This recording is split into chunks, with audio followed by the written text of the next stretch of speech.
అందరికీ నమస్కారం. ఈరోజు కథ విడువనులే చెల్లి పార్ట్ 37 అండ్ 38.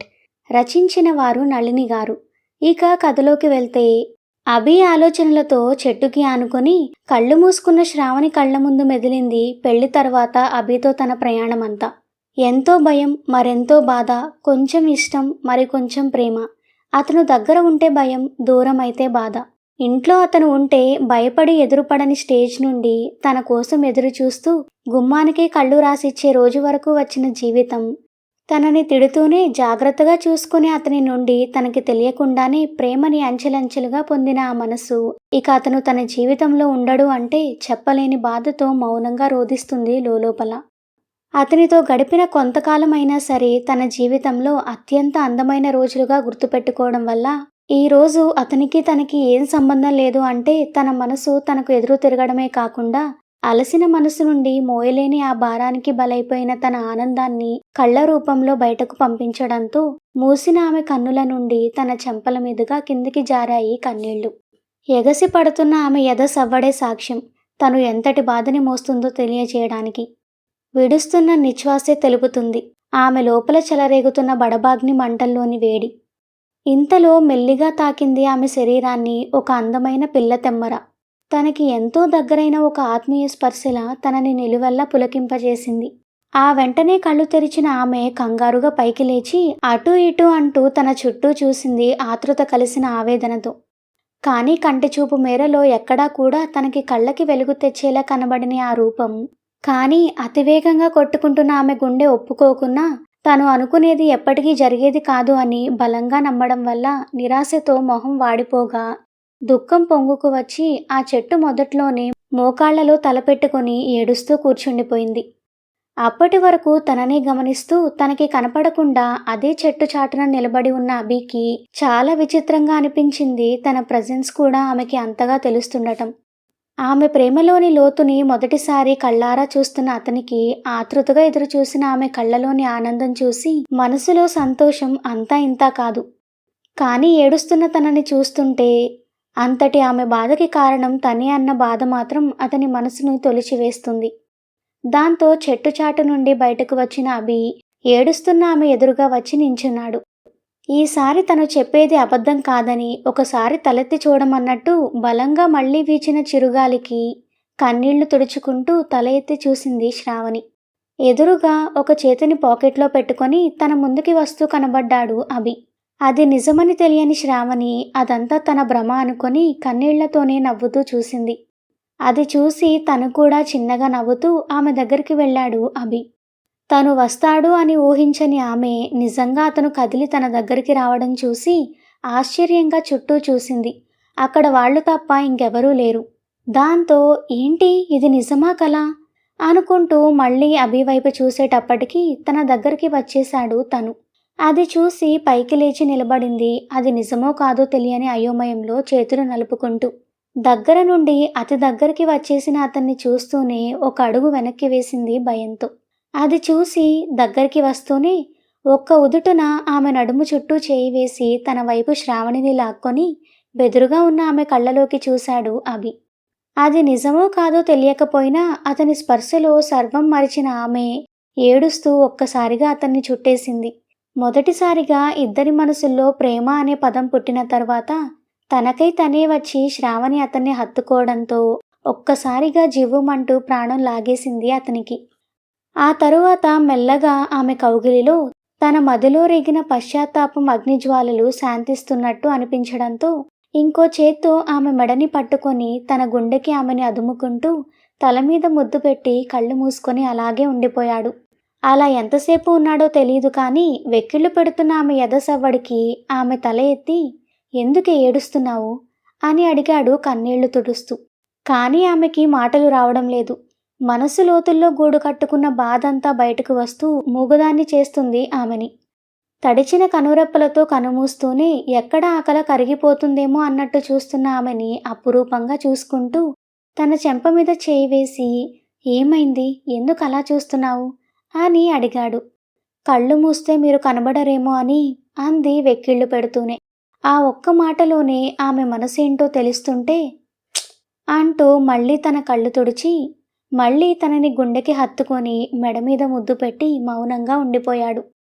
కాసేపటికి తన నుండి కొంచెం దూరం జరిగి పైనుండి కిందకి ఆమెని చూస్తూ చీర లోపల నుండి ఆమె పొట్ట మీద చేయి వేసి మెల్లగా నిమురుతూ తన కళ్ళలోకి చూస్తున్న శ్రావణి కళ్ళలోకి చూస్తూ, నేనెక్కడికి వెళ్ళను, నువ్వేడవకు, నేను వెళ్ళడం అంటూ జరిగితే అది నిన్ను తీసుకొనే అంటున్న అతని మాటలకి ముందు సంతోషంగా అనిపించినా తరువాత వాస్తవంలోకి వస్తూ, ఏంటి మీరనేది అంటూ కన్నీళ్లు తుడుచుకుంటూ ఉండగా అటుగా వేరే ఎవరో సైకిల్ వేసుకొని అటుగా వస్తూ వాళ్ళిద్దరినీ వింతగా చూడడం చూసి, ఏంటి ఇదంతా కల కాదా అనుకుంటూ తనని తనే చిన్నగా గిల్లుకొని చూసి నొప్పి పుట్టడంతో ఆ అనుకుంటూ దడదడగా కొట్టుకోవడం మొదలైన గుండె చప్పుడుకి అభి నుండి దూరం జరిగి, మీరు నిజంగా వచ్చారా అని అడిగింది తడబడుతూనే.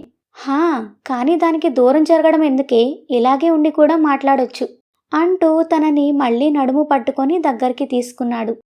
దాంతో ఇంకా భయంతో కళ్ళు పెద్దవి చేసి కనురెప్పలు టపటపలాడిస్తూ అది కాదండి అంటూ అతని నుండి విడిపించుకోవడానికి చూసింది. ఏది కాదే, నాకెందుకో భయంగా ఉంది అంటూ గుంజుకుంది. కానీ నాకు మాత్రం చాలా బాగుంది అంటూ తనని ఇంకా దగ్గరికి లాక్కొని ఇద్దరి శరీరాలు ఒకటిగా కలిపేశాడు. అతను చేసిన పనికి బిగుసుకుపోయింది శ్రావణి. దాంతో ఆమె శరీరానికి కౌగిలి కొద్దిగా వదులు చేసి శ్రావణి వైపు చూస్తూ, ఏమైందే అలా అయిపోయావు అని అడిగాడు అభి. నేనెంత ప్రయత్నం చేసినా దూరం జరగలేకపోతున్నాను, మీరు కొంచెం నన్ను వదులుతారా అని అడిగింది తడబడుతూనే. ఆహా, వదలను, ఏం మాట్లాడాలనుకున్నా ఇలాగే మాట్లాడు, బాగానే ఉంది కదిలాగా. అది కాదండి, ఎవరైనా చూస్తే బాగోదు. ఒసే అంటూ తన నుదుటిని 3 వేళ్లతో చిన్నగా పొడిచి, నేను నీ మొగుణ్ణే, అలాంటప్పుడు ఎవరు చూసినా తప్పేముంది. ఆ మాటకి బాధో సంతోషమో తెలియని అనుభూతిలో వస్తున్న కన్నీళ్లతో అభి వైపే చూస్తూ, అంటే మీరు నిజంగా ఇక్కడికి వచ్చారా అని అడిగింది అమాయకంగా. ఆమె కన్ఫ్యూజన్ అర్థమై, ఉఫ్, నిజంగా నేను నీకోసమే వచ్చానే, ఒట్టు అంటూ ప్రేమగా తన నుదుటి మీద ముద్దు పెట్టి, ఇప్పుడైనా నమ్ముతావా అని అడిగాడు. దాంతో అభి నిజంగానే వచ్చాడు, అది కూడా తన కోసమే వచ్చాడు అని అర్థమై చిన్న చిరునవ్వు ఆమె మొహంలోకి తొంగి చూసి వెంటనే మాయమైపోయింది. అది చూసి మళ్ళీ ఏమైందే అని అడిగాడు అభి. మెల్లగా తల వంచుకొని ఏం లేదని తలని అడ్డంగా ఊపింది ఆమె. అంటూ ఆమెని తీసుకొని ఏటి దగ్గరికి వెళ్ళి ఒడ్డున తను కూర్చుంటూ ఆమెని ఒళ్ళో కూర్చోపెట్టుకున్నాడు. కొత్తగా అతను చేస్తున్న పనులకి షాక్ అవుతూనే కంగారుగా అతని వైపు చూసింది శ్రావణి. ఇప్పుడు చెప్పు, ఎందుకు అలా అయిపోయావు అని అడిగాడు అభి. అతను ఊహించగలడు ఆమె ఎందుకు అలా ఉందో, అందుకే ఆమెకి ఉన్న సందేహాలు తీర్చాలి అని డిసైడ్ అయ్యాడు. ఏం మాట్లాడకుండా తన వైపు చూస్తూనే చేతులు నలుపుకుంటున్న ఆమెని చూసి, ఏంటే ఎప్పుడు చూడు నేను ఎదురుగా ఉంటే చాలు ఇలా చేతులు నలిపేసుకుంటావు, నీకేదైనా జబ్బా అని అడిగాడు. అయ్యో అదేం లేదండి అంది వెంటనే. మరెందుకు చేస్తున్నావలా, నన్ను కొంచెం వదులుతారా, నాకు ఊపిరాడటం లేదు ఇలా అయితే అని చెప్పింది కష్టంగా. ఏమైంది తెలియడం లేదు అంది తలదించుకుంటూ. తన గడ్డం పట్టుకొని తల పైకెత్తి కళ్ళలోకి చూస్తూ, నా మీద కోపం వచ్చిందా అని అడిగాడు. లేదు అన్నట్టు తల ఊపింది. మరెందుకు వచ్చేసావే మన ఇంటి నుండి? ఆ మాటకి సమాధానం ఏం చెప్పాలో తెలియక కళ్ళు వాల్చేసింది కిందకి. చెప్పవే. ఏం మాట్లాడలేక మౌనంగా కన్నీరు కార్చింది శ్రావణి. ఇష్ అంటూ ఆ కన్నీటిని తుడిచి తనని గట్టిగా హత్తుకుంటూ, ఏడవకే ప్లీజ్ అన్నాడు తన జుట్టుని సరిచేస్తూనే. నాకు ఏం చెప్పాలో అర్థం కావడం లేదు అని చెప్పింది ఏడుస్తూనే. ఏం చెప్పాలనుకుంటున్నావో అదే చెప్పు, ఇంక దేని గురించి ఆలోచించకు, అప్పుడే నీ మనసులో భయాలన్నీ దూరం అవుతాయి అంటూ తన వెన్ను నిమిరాడు. దాంతో కళ్ళు తుడుచుకొని అతని ఒడిలో నుండి లేచి పక్కకి కూర్చుంటూ, మీరు నిజంగా నా కోసమే వచ్చారా అని అడిగింది చీర చెంగుని చేతిలోకి తీసుకొని చిన్నగా మెల్లి తిప్పుతూ. నిజంగా నీకోసమే వచ్చానే, ఎన్నిసార్లు చెప్పాలి, నీకోసం కాకపోతే ఇక్కడ నాకేం పనుండి వస్తాను. ఆ మాటకి తనకి సంతోషంగా ఉన్నా కూడా నా కోసం ఎందుకు వచ్చారో తెలుసుకోవచ్చా అని అడిగింది కంగారు కలిపిన అనుమానంతో. అదేం పిచ్చి క్వశ్చన్, చెప్పండి అన్నట్టు మొహం దీనంగా పెట్టింది కళ్ళు చిన్నవి చేస్తూ. ఉఫ్ అని. ఎందుకు వస్తానే, నువ్వు నా పెళ్ళానివి కాబట్టి నిన్ను నా ఇంటికి తీసుకువెళ్ళడానికి వచ్చాను అన్నాడు అసహనంగా. మరి మరి మరి నాంచకుండా చెప్పు. మరి మీరు ఇంకో పెళ్లి చేసుకుంటే నేనెక్కడుండాలి అని అడిగింది అతనికి కోపం వస్తుందేమో అని భయపడుతూ. దాంతో కళ్ళు మాత్రమే తిప్పి పక్కన ఉన్న తన్ని చూస్తూ, నీకు చెప్పానా నేనింకో పెళ్లి చేసుకుంటాను అని అడిగాడు. దాంతో లేదు అన్నట్టు తల తిప్పింది. మరెందుకు నీకు నువ్వే ఊహించుకొని అనవసరంగా బాధపడతావు? నీకో విషయం చెప్పాలి. కానీ చెప్తే నువ్వు లేనిపోనివి ఊహించుకొని టెన్షన్ పడి నన్ను టెన్షన్ పెడతావేమో అని భయంగా ఉంది. అలాంటిదేం లేదు, చెప్పండి. దాంతో సంజన పరిచయం నుండి హాస్పిటల్ సీన్ వరకు మొత్తం చెప్పి, అందుకే తనతో అలా మాట్లాడాను, అది విని నువ్వు అపార్థం చేసుకున్నావు అని చెప్పాడు. మొత్తం విని కూడా అర్థం కానట్టు చూస్తున్నామని చూసి, ఏంటి అంటాడు చిరాకుగా. మీరు కూడా అక్కని ప్రేమించారు కదా, మరిప్పుడు కాదు అంటే తను అలానే బాధపడుతుంది కదా పాపం అంది శ్రావణి. అన్నాడు మౌనంగా పారుతున్న నీటిని చూస్తూ. జరుగుతున్నది జరగబోయేది అంతా అతనికి కూడా అంత ఈజీ కాదు. పైగా సంజన లాంటి నేచర్ ఉన్న వాళ్లతో ఏదీ కూడా అంత ఈజీగా ఉండదు. అలా అని తను చెడ్డదని కూడా కాదు. తనని ఎంతగానో ప్రేమిస్తుంది, అందుకే ఏదేదో చేసేసింది. తను చేసింది తప్పైనా తన ప్రేమని తక్కువ చేయడం ఇష్టం లేదు అతనికి. అలా అని అమాయకురాలైన శ్రావణి లైఫ్ని పాడు చేయలేడు. ఏ రోజైతే తనని ముట్టుకొని తనలో కలుపుకున్నాడో అప్పటి నుండే అతనిలో మార్పు మొదలైంది. కానీ ముందది గిల్టీ ఫీలింగ్ వల్లనో లేదంటే సంజన మీద ఉన్న కోపం వల్లనో అనుకున్నాడు. కానీ రోజులు గడిచే కొద్దీ ఆమెతో జీవితం చాలా చాలా నచ్చేస్తూ వచ్చింది. ఆ క్రమంలోనే ఆమె తనది అన్న ఫీలింగ్ తనకి తెలియకుండానే వచ్చేసింది. అందుకే తనతో ఒకే గదిలో ఉండడానికి కూడా ఇష్టపడ్డాడు. అలా మెల్లగా తనకి అలవాటు పడుతూ ఆమె తన కోసం ప్రేమగా చేస్తున్న పనులని గమనిస్తూనే అసలేం పట్టించుకోనట్టు ఉండేవాడు. రోజు ఆఫీస్కి వెళ్లే ముందు అంతకు ముందు లేని అలవాటుగా లంచ్ బాక్స్ ఆమె చేత్తో అందుకోవడం నుండి ఇంటికి తిరిగి వచ్చి ఆమెను చూస్తేనే కానీ తీరని అలసట వరకు అన్నీ ఆమెతోనే ముడివేసుకొని శ్రావణితో బంధం బలపరుచుకోవాలని డిసైడ్ అయిన తర్వాతనే సంజనతో ఈ విషయం గురించి మాట్లాడాలి అనుకున్నాడు. కానీ ఎన్నిసార్లు కాల్ చేసినా ఆమె కాల్ లిఫ్ట్ చేయకపోగా అనూహ్యమైన పరిస్థితుల్లో అతని కంటపడటం, ఆమె పరిస్థితి తెలిసి ముందుగా బాధపడినా ఆమె ఆలోచన విధానం మాత్రం అతనిలో చిరాకు పుట్టించిన మాట మాత్రం వాస్తవం. అలా మౌనం సాగిపోతున్న అతని ఆలోచనలకి బ్రేక్ పడేలా చేసింది ఏమండి అని పిలిచిన శ్రావణి గొంతు. ఏమైంది అలా ఉన్నారు అంటున్న ఆమె కంగారు చూసి, అని ఎందుకే నువ్వు ముందే నా జీవితంలోకి రాలేదు అని అడిగాడు తన చెంపల మీద చేయి వేస్తూ ప్రేమగా. ఏం మాట్లాడలేక మౌనంగా ఉండిపోయింది శ్రావణి. ప్రస్తుతం ఆమె మనసులో మెదులుతున్న సందేహాలు చాలా ఉన్నాయి. వాటిలో ఏ ఒక్కదానికి కూడా తన దగ్గరే కాదు అవి దగ్గర కూడా సమాధానం ఉండదు అని తనకి తెలుసు. అందుకే అంతకు మించి ఇంకేం అడగాలి అనుకోలేదు తను. మౌనంగా ఉన్న ఆమెని చూస్తూ తను ప్రెగ్నెంట్ అన్న విషయం చెప్పట్లేదేంటి అనుకున్నాడు అభి. ఏంటే మాట్లాడకుండా అలానే చూస్తున్నావు, ఏమైనా చెప్పాలా అని అడిగాడు. ముందు అవును అని తల తిప్పి వెంటనే కాదు అని అడ్డంగా తిప్పింది. అరే ఏంటి నీ కంగారు, నువ్వు బాగానే ఉన్నావా హా అంటూ తల తిప్పి మామయ్య కూడా వచ్చారా మీతో పాటు అని అడిగింది. నిజానికి ఆమెకి కూడా చెప్పాలనే ఉంది, కానీ ఎలా చెప్పాలో అర్థం కావడం లేదు. వచ్చారు.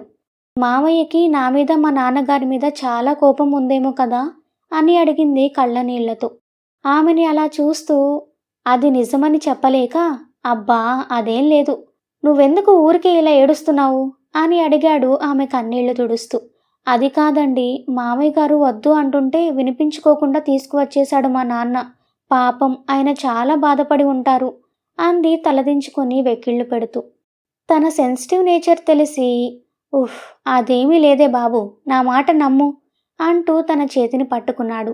దాంతో ఒళ్ళు జల్లుమని తల ఎత్తి అతని కళ్ళలోకి చూడలేక, వదలండి అంది కంగారుగా అరచేతిలో పడుతున్న చెమటలకి చేతులని వెనక్కి తీసుకుంటూ. వదలంలే కానీ, అవును నిన్ను ఈ చీరలు కట్టుకోవద్దు అని చెప్తే ఇక్కడ నేను లేను కదా అని నా మాట లెక్క చేయకుండా మళ్ళీ చీర కట్టుకుంటావా? నీకు దెబ్బలు పడి చాలా రోజులైందే, అందుకే వేషాలు వేస్తున్నావు అంటూ చెయ్యెత్తాడు అభి. అతనికి కోపం వచ్చింది, కొడతాడేమో అనుకొని కొంచెం పక్కకి వంగి కళ్ళు మూసుకుంది గట్టిగా శ్రావణి. అది చూసి నవ్వు వచ్చింది అభికి. దాంతో ఎత్తిన చేతిని కిందకి దించి తనని దగ్గరికి తీసుకొని హత్తుకుంటూ, కొడుతుంటే కూడా నా దగ్గర నుండి లేవకుండా ఇక్కడే కూర్చుంటావేంటే పిచ్చి అన్నాడు ముద్దుగా మాట్లాడుతూ. దాంతో అభికి కోపం రాలేదు అని అర్థమయ్యేలోపే అభి తనకి అంత దగ్గరగా ఉండడంతో గుండెదడ పెరిగి లెక్కకి మించి కొట్టుకోవడం మొదలైంది. అలా మొదలైన అలజడి ఆమె వెన్ను నుండి ఒళ్ళంతా పాకి ఆమెలో వణుకు పుట్టించింది మెల్లగా. ఇది మొదటిసారి కాదు. ఇంతకు ముందు కూడా అభి తనని అలా పట్టుకున్నాడు. కానీ ఆ రోజు ఆమె ఉన్న పరిస్థితికి, అతని స్పర్శకి తనలో కలుగుతున్న అలజడి తెలిసేలోపే ఊహించని పరిణామం ఎదురైంది. కానీ ఇప్పుడలా కాదు.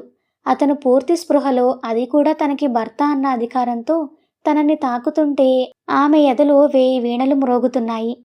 ఆ సంతోషంలోనే తనకే తెలియకుండా ఆమె చేతులు కూడా అతని మీదకి వెళుతూ ఉండగా, దూరంగా తమ్ముడితో కలిసి వస్తున్న తండ్రి కనబడటంతో భయంగా కళ్ళు పెద్దవి చేసి చూస్తూ కంగారుగా అభి నుండి దూరం జరిగి, మా నాన్నగారు వస్తున్నారండి అంది. వస్తే రానివ్వు, అయితే ఏంటి అన్నాడు చాలా నార్మల్గా. అయ్యో, ఆయన మిమ్మల్ని ఇక్కడ చూస్తే తప్పుగా అనుకుంటారు. అసలే అపార్థాలు ఉంది, మళ్ళీ ఇంకో సమస్య ఎందుకు? అయితే ఇప్పుడు నన్నేం చేయమంటావే? మీరు త్వరగా ఇక్కడి నుండి వెళ్ళిపోండి అంది కంగారుగా తండ్రి వైపు చూస్తూ. నేనెందుకు వెళ్ళాలి? వస్తే రానివ్వు. ఎలాగో ఎప్పుడో ఒకప్పుడు ఆయనతో మాట్లాడాలి కదా, అదేదో ఇప్పుడే మాట్లాడేస్తాను. అయ్యో, అలాంటి విషయాలు ఇలా ఎక్కడ పడితే అక్కడ మాట్లాడకూడదండి. ముందు మీరు లేవండి అంటూ అతన్ని బలవంతంగా పైకి లేపి చెట్టు చాటుకి తీసుకువెళ్ళి నిలబెట్టింది.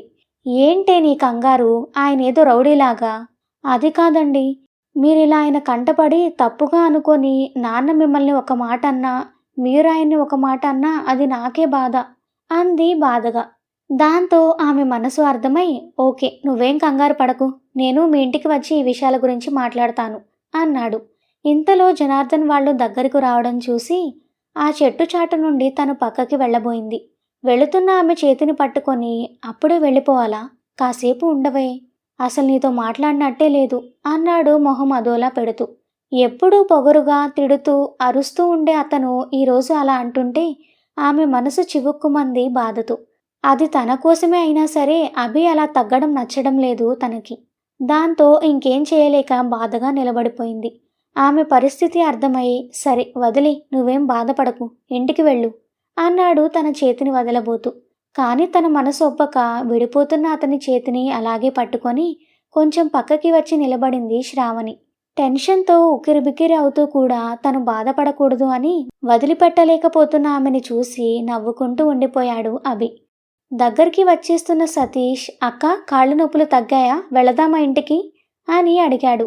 హా, వెళదాంరా అంటున్న కూతురి వైపు ఒకసారి చూసి ముందుకి నడిచాడు జనార్దన్. రా అక్క, వెళ్దాం. నువ్వు పద, వస్తున్నాను. సరే అంటూ తండ్రితో మాట్లాడుతూ కలిసి అడుగులు ముందుకు వేశాడు సతీష్. ఇంతలో ఆమెని వెనక్కి లాగి ఆమె బెంగళూరులోనే వదిలేసి వచ్చిన నల్లపూసలు తీసి తన మెడలో వేసి, ఆ ఆశ్చర్యం నుండి తను తేరుకునేలోపే ఇద్దరి పెదవులు కలిపి వెంటనే వదిలేసి బుగ్గ మీద ముద్దు పెట్టి, నువ్వు దేని గురించి ఆలోచించకు, నేనున్నాను అని చెప్పాడు అభి. అప్పటి వరకు టెన్షన్లో ఉన్న ఆమె అభి చేసిన పనికి షాక్లోకి వెళ్ళగా 10 అడుగులు వేసినా కూడా వెంటరాని అక్క కోసం వెనక్కి తిరిగి, రా అక్క అన్నాడు సతీష్. అతని అరుపుకి తేరుకుంటూ, హా, వస్తున్నా అంటూ రోడ్డు మీదకి వెళ్ళింది శ్రావణి. వెళుతున్న ఆమెనే చెట్టుచాటు నుండి చూస్తూ ఉండిపోయాడు అభి. అక్క వస్తుండటంతో మళ్ళీ ముందుకు తిరిగాడు సతీష్. దాంతో గుండె మీద చేయి వేసుకొని హమ్మయ్య అనుకుంటూ కంగారు వల్ల తనకి పట్టిన చెమటల్ని చీర కొంగుతో తుడుచుకుంటూ వెనక్కి తిరిగి చూస్తూ ముందుకు అడుగులు వేసింది శ్రావణి. అభి ఇంటికి వచ్చేటప్పటికి హరిత వాళ్ళు వచ్చి ఉండడంతో బైక్ కీస్ వేలితో తిప్పుతూ లోపలికి వచ్చిన అభి చెల్లెల్ని చూసి, ఏ హాయ్ హరి అంటూ చెల్లెల్ని హత్తుకున్నాడు ప్రేమగా. తను కూడా అన్నని హత్తుకొని, పొద్దునుండి ఇప్పటి వరకు ఎక్కడికి వెళ్ళావన్నయ్యా అని అడిగింది. అంటే నువ్వు మార్నింగ్ వచ్చావా? హా. ఓ సారీ, నువ్వు వస్తున్నట్టు నాకు తెలియదు కదా, అందుకే సరదాగా బయటకు వెళ్ళాను. పర్లేదులే, ఇలా కూర్చో అని, అమ్మా, నాకు అన్నయ్యకి స్ట్రాంగ్గా కాఫీ కావాలి అని చెప్పి అభి పక్కన కూర్చుంది హరిత. నువ్వు ఒక్కదానివే కనబడుతున్నావు, బావగారేరి అని అడిగాడు అభి. ఆయన బెడ్రూమ్లో ఏదో ఫోన్ కాల్ మాట్లాడుతున్నారు. ఓ, ఇంకేంటి, ఎలా ఉంది మ్యారేజ్ లైఫ్? చాలా బాగుంది, మరి నీది అని అడిగింది. ముందు మా ఆవిడ మా ఇంటికి వస్తే ఎలా ఉందో తర్వాత చెప్తాను. ఇంత జరిగిన తర్వాత నువ్వు రమ్మనగానే అది వచ్చేస్తుందా ఏంటి? అయినా ఏంటన్నయ్య ఇదంతా? వెయిట్ హరి, ఇప్పుడు నువ్వు అడిగే వాటికి నేను సమాధానం చెప్పను. నిజానికి నా దగ్గర ఆన్సర్ లేదు. కానీ నువ్వు అడిగావే, నువ్వు పిలవగానే వస్తుందా అని.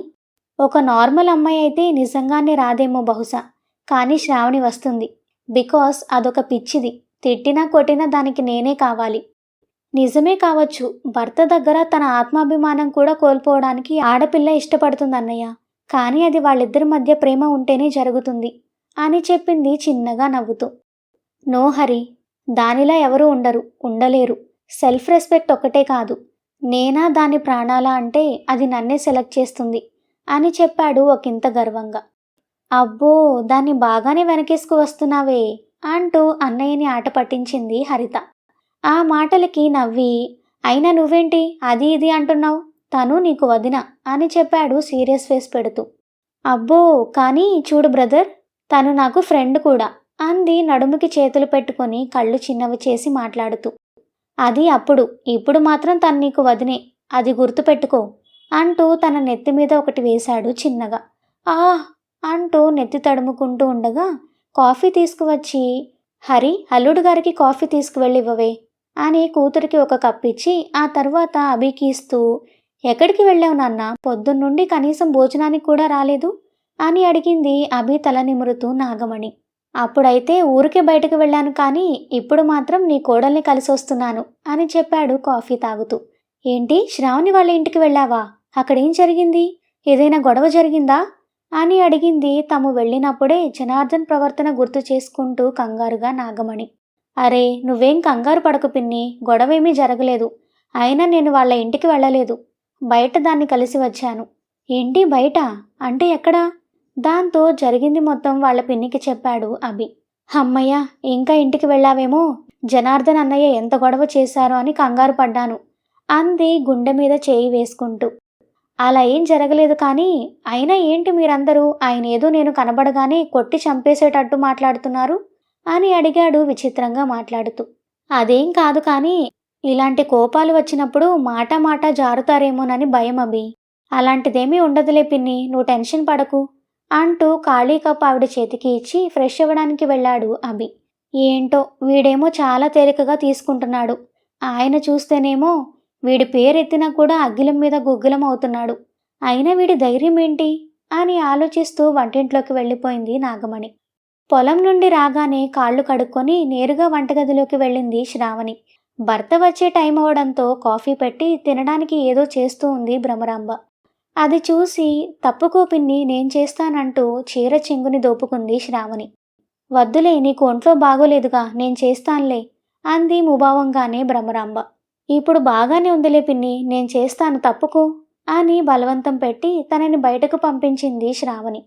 చేయి తుడుచుకుంటూ బయటికి రాబోతూ శ్రావణి మెడలో ఉన్న నల్లపూసలు చూసి, ఇదేంటి, వెళ్ళేటప్పుడు దీని మెడలు లేదే, ఇప్పుడెలా వచ్చింది అనుకుంటూ దాన్ని పట్టుకొని, ఇదెక్కడిది అని అడిగింది. ఆ ప్రశ్నకి ఉలిక్కిపడి, నాది పిన్ని అంది కంగారుగా ఆమె. నీదే, కానీ నువ్వు బయటికి వెళ్ళేటప్పుడు నీ మెళ్ళో లేదు కదా, ఇప్పుడెలా వచ్చింది అని అడుగుతున్నాను. ఆ లేదు పిన్ని, అప్పుడు కూడా ఉంది అని చెప్పింది ఆ మాత్రపు చిన్న అబద్ధం చెప్పడానికి కళ్ళనీళ్లు తెచ్చుకుంటూ. ఓ, అయితే నేనే సరిగ్గా చూసి ఉండను అనుకొని అక్కడి నుండి బయటకు వెళ్ళిపోయింది భ్రమరాంబ. హాస్పిటల్లో అక్కకి ఏం చెప్పారు సతీష్ అని అడిగాడు జనార్దన్ కాళ్ళు చేతులు కడుక్కొని లోపలికి వస్తూ. వాళ్ళ అక్క అసలు విషయం చెప్పొద్దు అనడంతో ఏం చెప్పాలో అర్థం కాక, అది నాన్న, లోపల కొంచెం జ్వరం ఉందట, అందుకే అలా అయిందని చెప్పాడు సతీష్. ఓ, మరి మందులిచ్చారా? హా నాన్న, ఇచ్చారు. అలాగే అక్కకి బలమైన ఆహారం పెట్టమని చెప్పారు. రేపు టౌన్కి వెళ్ళాలి, వచ్చేటప్పుడు కాయలు అవి కొనుక్కొని వస్తానులే అంటూ ఉండగా బయట ఆటో ఒకటి వచ్చి ఆగింది.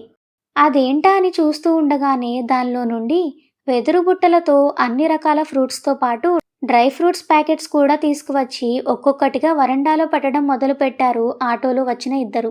అవేంటో అర్థం కాక, తమింట్లో ఎందుకు పెడుతున్నారో తెలియక, ఏంటయ్యా ఇవి అని అడిగింది భర్తని భ్రమరాంబ. నాకు తెలిస్తే కదా నీకు చెప్పడానికి అని భుజాన ఉన్న తుండు విదిలించుకుంటూ బయటకు వచ్చి, ఎవరయ్యా మీరు, ఏంటివన్నీ అని అడిగాడు జనార్దన్. జనార్దన్ గారంటే మీరే కదండి అని అడిగాడు వాళ్లలో ఒకతను.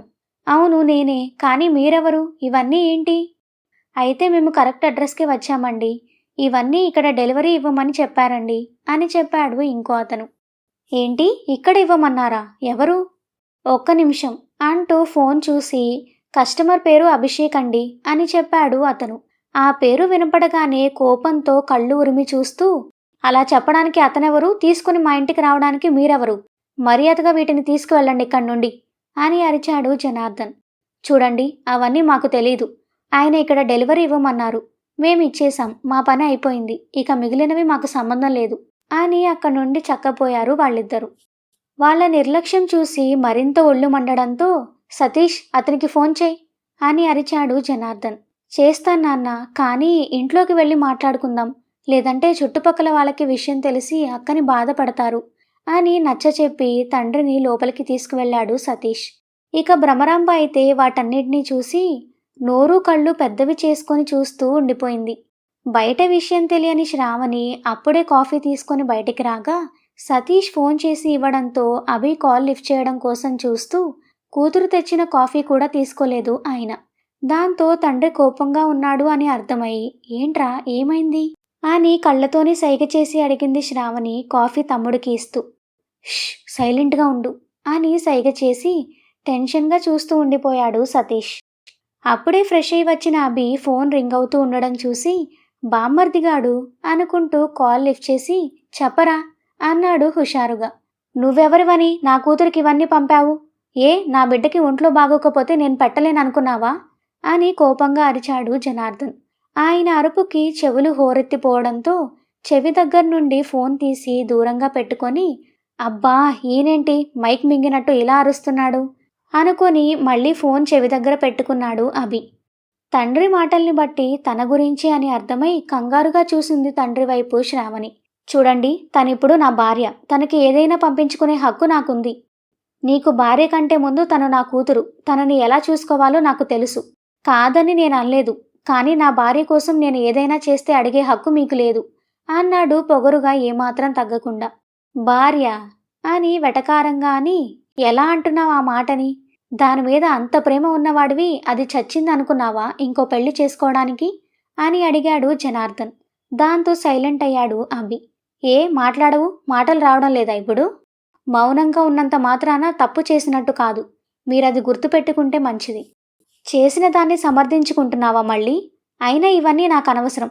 ఇవి నా ఇంట్లో ఉండడానికి వీల్లేదు. తీసుకువెళ్ళిపోమ్మని చెప్పు. చెప్పను. అది నా భార్య కోసం, దాని కడుపులో ఉన్న నా బిడ్డ కోసం నేను పంపాను. అవి కాదు అనడానికి మీకు ఏ హక్కు లేదు. అంతగా మీరు వద్దు అనుకుంటే చెప్పండి. ఇప్పటికిప్పుడు నా భార్యని నా ఇంటికి తెచ్చుకుంటాను అన్నాడు అభి. అల్లుడు ఏమన్నాడో అర్థం కాక, ఏంటి నువ్వనేది? నా బిడ్డ తల్లి కాబోతుందా అని అడిగాడు ఆశ్చర్యంగా జనార్దన్. అంటే అది నాకే కాకుండా మీకు కూడా ఈ విషయం ఇంకా చెప్పలేదా అని అడిగాడు అనుమానంగా అభి. దాంతో కూతురి వైపు చూసిన అతనికి కాసేపు ఆనందంలో మాట రాలేదు. అలా అని అభి ముందు తగ్గడం ఇష్టం లేక, ఇప్పుడు నువ్వు అవి తీసుకుని వెళ్ళకపోతే వాటిని బయట విసిరేస్తాను అని చెప్పి ఫోన్ కొడుకు చేతికి ఇచ్చి శ్రావణి దగ్గరికి వెళ్ళాడు జనార్దన్. ఇక విషయం తెలిసిన భ్రమరాంబకు ఇంకో షాక్ తగలడంతో దాని నుండి తేరుకొని జరిగేది చూస్తూ నిలబడింది. విషయం చెప్పనందుకు తిడతాడేమో అని కంగారు పడుతున్న శ్రావణికి తండ్రి తన వైపు రావడం చూసి భయం వేసింది. కానీ అప్పటి వరకు ఉన్న కోపం కూడా కూతురు తల్లి కాబోతుంది అని తెలిసిన తర్వాత దూది పింజలా ఎగిరిపోవడంతో ఆమెని గుండెలకు హత్తుకున్నాడు సంతోషంతో వస్తున్న కన్నీళ్లతో. అప్పటికీ కూడా ఆమె చేతులు వణకడం చూసి తన చేతిలో ఉన్న కాఫీ గ్లాసుల ప్లేట్ తను పట్టుకుంది భ్రమరాంబ. ఇంకోవైపు జనార్దన్ మాటలకి కోపం పీక్స్లోకి వెళ్ళిన అభి వెంటనే నైట్ డ్రెస్ వేసుకొని ఫోన్ తీసుకొని శ్రావణి వాళ్ళింటి వైపు వెళ్ళాడు. అతను వెళ్ళడం చూసి ఈ టైంలో ఎక్కడికన్నయ్యా అంటున్న హరిత మాటలు కనీసం వినబడలేదు అతనికి. కాసేపటికి కూతురు మొహాన్ని చేతుల్లోకి తీసుకొని చెప్పలేదేంటమ్మా అని అడిగాడు సంతోషంగా జనార్దన్. తండ్రి కళ్ళలో నీళ్లు చూసి ఆమెకి కూడా ఏడుపు రావడంతో నాకు భయం వేసింది నాన్న అని చెప్పి తలదించుకుంది ఏడుస్తూ. ఎందుకమ్మా భయం? ఇది భయపడే విషయం కాదు, సంతోషంతో సంబరం చేసుకునే విషయం అంటూ సతీష్ నువ్వెందుకురా అలా చెప్పావు అని అడిగాడు.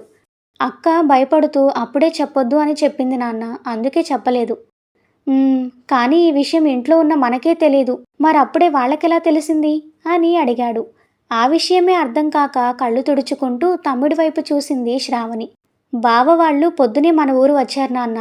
మేము వెళ్ళడం చూసి నాకు ఫోన్ చేశాడు. మేము హాస్పిటల్కి వెళ్తున్నామంటే ఫోన్ పెట్టేయకుండా అలాగే లైన్లో ఉంచమని చెప్పాడు. అలా డాక్టర్ చెప్పినప్పుడు బావ విన్నాడు నాన్న అని చెప్పాడు సతీష్. దాంతో సాయంత్రం తన పొట్ట మీద చేయి వేసి నువ్వు లేకుండా నేనెక్కడికి వెళ్ళను అని చెప్పిన అభి మాటలు గుర్తు చేసుకొని చిన్నగా నవ్వుకుంది శ్రావణి.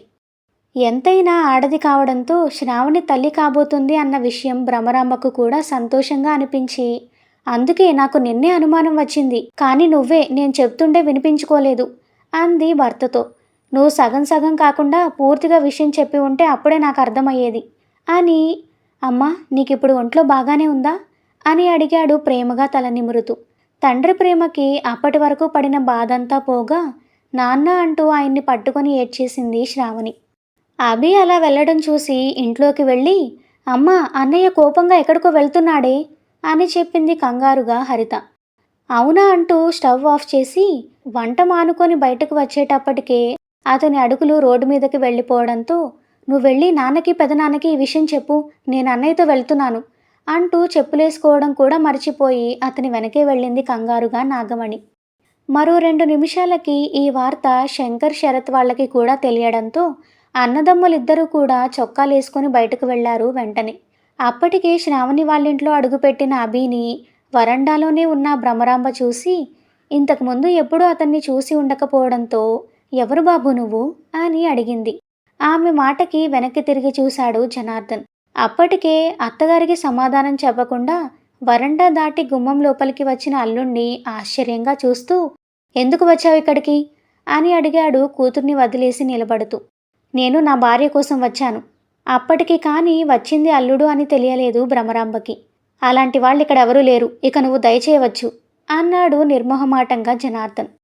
అభి తన కోసం వచ్చాడు అన్న సంతోషం నిమిషం కూడా లేకుండానే ఈ పంతాలలో ఏం జరుగుతుందో అని భయం పట్టుకుంది శ్రావణికి. చూడండి, మీ వయసుకి మర్యాద ఇచ్చి మాట్లాడుతున్నాను అంటే మీరు ఏం మాట్లాడినా ఊరుకుంటానని కాదర్థం. ఊరుకోక ఏం చేస్తావు? బంగారం లాంటి నా కూతుర్ని నీకు కట్టబెడితే దాన్ని అమాయకురాల్ని చేసి ఆడుకున్నదే కాకుండా మళ్ళీ ఏ మొహం పెట్టుకుని దాన్ని అడగడానికి వచ్చావు అని అడిగాడు జనార్దన్. తండ్రి అన్న మాటకి అతను ఏమనుకుంటాడో తిరిగి ఏమంటాడో అని కంగారుగా అభి వైపు చూసింది శ్రావణి. అది మా సొంత విషయం, నేను నా భార్య చూసుకోగలం, దీని గురించి మీరు మాట్లాడే హక్కు మీకు లేదు అంటూ వచ్చి నట్టింట్లో నిలబడ్డాడు అభి. ఏంటి, నా బిడ్డ జీవితం నాశనం చేసేసింది కాకుండా ఇంకా దాని గురించి మాట్లాడే హక్కు నాకు లేదంటావా? ఇదేనా నీ చదువు నీకు నేర్పిన సంస్కారం అన్నాడు వెటకారంగా. సంస్కారం గురించి మీరు మాట్లాడకుండా ఉండటమే మంచిది. ఎందుకంటే అసలు ఏం జరిగిందో తెలుసుకోకుండా నేను లేనప్పుడు నా భార్యని నా ఇంట్లో నుంచి మీరు తీసుకురావడమే తప్పు. ఇదేనా మీ పెద్దరికం? పరుషంగా వచ్చాయి అభి నుండి ఆ మాటలు. అలా ఒకరి మీద ఒకరు మాటలు విసురుకుంటూ ఉండగానే అక్కడికి వచ్చేసింది నాగమణి. నా బిడ్డను నేను తీసుకురావడానికి ఎవరి అనుమతి అవసరం లేదు నాకు. అలాంటప్పుడు నా భార్యను నేను తీసుకువెళ్ళడానికి కూడా ఎవరి అనుమతి నాకు కూడా అవసరం లేదు. శ్రావణి రా వెళ్దాం అన్నాడు అభి. అప్పటికే వాళ్ళిద్దరి మాటలకి ఏమవుతుందో, ఇది ఎక్కడికి వెళ్ళి ఆగుతుందో అని భయపడి ఏడుస్తున్న శ్రావణి అభి వైపు చూసింది బేలగా. ఏంటి ఆ చూపు, రా వెళ్దాం మన ఇంటికి అన్నాడు మళ్ళీ అభి. దాంతో ఈసారి తండ్రి వైపు చూసింది ఆయన అనుమతి కోసం ఆమె. అప్పుడే లోపలికి వచ్చిన నాగమణి, అభి ఏంట్రా ఇది, ఇప్పటికిప్పుడు రమ్మంటే ఆ పిల్ల ఎలా వస్తుందనుకున్నావు? మరేంటి పిన్ని ఈయన గారి మాటలు, నా భార్య కోసం నేను ఇవన్నీ పంపిస్తే బయట పారేస్తాను అంటున్నాడు, మరి నాకెంత కోపం వస్తుంది? ఇప్పటి వరకు నేను కూడా మంచిగా మర్యాదగా మాట్లాడే దాన్ని తీసుకువెళ్లాలనుకున్నాను, కానీ ఈయన గారి తీరు చూసి చిరాకు పుట్టి ఇప్పటికిప్పుడు దానికోసం వచ్చాను. కానీ నాన్న, ఇలాంటివి అప్పటికప్పుడు అయ్యే విషయాలు కాదు. అయినా అవన్నీ నువ్వెందుకు పంపించావు అని అడిగింది నాగమణి. ఎందుకేంటి పిన్ని, అది చాలా వీక్గా ఉంది, అందులోనూ ప్రెగ్నెంట్. అలాంటప్పుడు దానికి ఇవన్నీ చాలా అవసరం, అందుకే పంపించాను. కానీ ఆ విషయం ఈ పెద్ద మనిషికి అర్థం కావడం లేదు అన్నాడు నిష్ఠూరంగా. అప్పటికే అక్కడికి వచ్చిన శరత్ శంకర్రావు కూడా అభి మాట విని షాక్ అయిపోయి నిలబడ్డారు. ఏమంటున్నావు అభి, శ్రావణి తల్లి కాబోతుందా అని అడిగింది ఆశ్చర్యంగా నాగమణి. అవును పిన్ని, ఈరోజు డాక్టర్ కన్ఫర్మ్ చేసింది. ఆ మాట విని అన్నదమ్ములిద్దరూ మొహమొహాలు చూసుకొని శ్రావణి వైపు చూశారు. అందరి చూపులు తన వైపే ఉండడంతో ఏడుస్తూ తలదించుకుంది శ్రావణి. నా బిడ్డ తల్లి కాబోతున్నప్పుడు దానికి ఏం పెట్టాలో ఎలా చూసుకోవాలో నాకు బాగా తెలుసు. దానికి నీ సలహాలేమీ నాకు అవసరం లేదు. ఏంటి మీకు తెలిసేది? 19 సంవత్సరాలు అది మీ ఇంట్లోనే మీ కళ్ళ ముందే పెరిగింది. ఎప్పుడైనా అది ఏం తింటుందో, ఎలా తింటుందో ఏ రోజైనా గమనించారా? దానికి నేనేదో అన్యాయం చేశాను అని 1కి 10 సార్లు అంటున్నారు. మీరు మాత్రం ఏం న్యాయం చేశారు? చిన్నప్పటి నుండి దాన్ని పంజరంలో పక్షిలాగా బిక్కుబిక్కుమంటూ పెరిగేలా చేశారు. ఈరోజు కనీసం తన మనసులో మాట తన వాళ్లకు చెప్పుకోవడానికి కూడా దానికి భయం. అంత పిరికిగా పెంచారు. ఎక్కడ వరకు ఎందుకు? ఇప్పుడు ఈ క్షణం దాని మనసులో ఏముందో మీకు తెలుసా? దానికి ఏం కావాలో మీరు అడిగారా? అంటూ ఆవేశంగా మాట్లాడాడు అభి. అతను మాట్లాడేది నిజం కావడంతో శరత్ వాళ్ళెవరూ అడ్డు చెప్పలేదు అభికి. కన్న తల్లి లేదు సరే, కనీసం కన్న తండ్రి ప్రేమైనా తనకి అందించారా మీరు? అదీ లేదు కాబట్టి మా నాన్న దగ్గర తండ్రి ప్రేమను వెతుక్కుంది ఆ పిచ్చిది. అరిచినా తిట్టినా కూడా తనని జాగ్రత్తగా చూసుకుంటాను కాబట్టి నాలో తల్లి ప్రేమను వెతుక్కుంది. ఇవన్నీ తెలుసా మీకు? ఏం తెలుసని దాన్ని ఇక్కడికి తీసుకొచ్చారు? పోనీ మీరు అనుకున్నది నిజమైనా అక్కడ తక్కువైంది ఏది ఇక్కడ పొందుతుంది అనుకున్నారు? మా ఇద్దరి మధ్య అపార్థాలు వచ్చిన మాట నిజం. వాటిని నేను క్లియర్ చేసుకోగలను. ఏ భార్యాభర్తల మధ్య రావు అపార్థాలు? మీకు మీ భార్యకి మధ్య అంతా బాగానే ఉందా? ఆ మాటకి సమాధానం చెప్పలేక విసురుగా తల పక్కకి తిప్పుకున్నాడు జనార్దన్. ఆ మాట తనకి కూడా తగలడంతో మనసు చివుక్కుమని, అవునయ్యా, మొగుడు పెళ్ళాలు అన్న తర్వాత మాట అనుకోవడం సహజమే. దానికోసం దాని జీవితం పాడు చేస్తావా అని అడిగింది భ్రమరాంబ. నువ్వు నోరుమొయ్ అని భార్య మీద అరిచాడు జనార్దన్. అరిచి తన నోరు మూయించడం కాదురా, నువ్వు చేస్తున్నదేంటో ఒకసారి నువ్వే ఆలోచించుకో. నా కొడుకు తప్పు చేసుండొచ్చు, కానీ తరువాత మొహం చాటేయకుండా ఈరోజు తనే తన తప్పు తెలుసుకొని తనకి తన భార్య కావాలని నీ నట్టింటికి వచ్చి ధైర్యంగా నిలబడ్డాడు చూడు, అది నా కొడుకంటే అన్నాడు శరత్ గర్వంగా. అలా అని నీ కన్న ప్రేమని తక్కువ చేయడం లేదన్నయ్య. పెద్దవాళ్ళుగా మనం ఉండి పిల్లలకి తప్పు ఒప్పు తెలియజేయాలే కానీ మనమే పంతాలకు పోయి వాళ్ళ జీవితాలు నాశనం చేయకూడదు. ఒకసారి ఆలోచించన్నయ్య అంది నాగమణి. అవును బావా, పైగా ఇప్పుడు శ్రావణి ఒట్టు మనిషి కూడా కాదు. మా వంశాన్ని తన కడుపులో మోస్తుంది. ఇలాంటి సమయంలో వాళ్ళిద్దరినీ దూరం చేయడం న్యాయం కాదు అన్నాడు శంకర్రావు. ఎవరు ఎన్ని చెప్పినా కూడా జనార్దన్ మాట్లాడకపోవడంతో, ఇంత జరిగాక నువ్వు నా కొడుకుని ఇన్ని మాటలన్న తర్వాత నిన్ను బ్రతిమిలాడి నా కోడల్ని తీసుకువెళ్లాల్సిన అవసరం నాకు లేదు. నీ మాట లెక్క చేయకుండా నేను తన్ని తీసుకువెళ్ళగలను. కానీ కన్న తండ్రిగా నిన్ను అర్థం చేసుకున్నాను కాబట్టే ఇప్పటికీ నిర్ణయాన్ని నీకే వదిలేసి వెళ్తున్నాను అని. అభి రా వెళ్దాం అన్నాడు శరత్. స్టోరీ ఇంకా కొనసాగుతుంది. నెక్స్ట్ పార్ట్ కోసం మా ఛానల్ను సబ్స్క్రైబ్ చేసుకోండి. అలాగే స్టోరీ మీకు నచ్చితే వీడియోని తప్పకుండా లైక్ చేసి కామెంట్ చేయండి. Thank you for listening.